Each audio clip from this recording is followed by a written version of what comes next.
Bakli Kolaina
Sare ni mwana yo kulia unjana ke nungo no lani hi chole to sa mona ni ne sangai na wasu ya unjana ke garau na buwan nung ya to sa ma ke nung bai no umne ke tung le me ni mona nung bai no ka sa ya tung le me ni mona ai ni na somma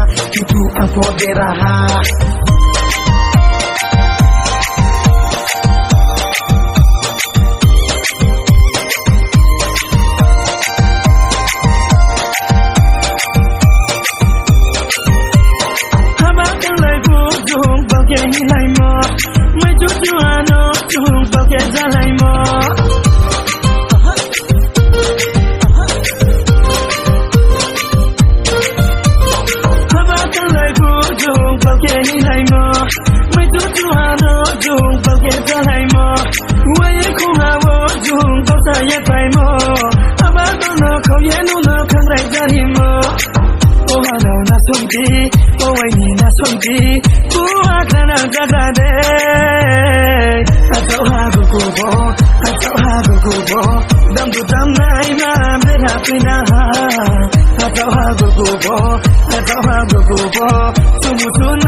Pizza Hut.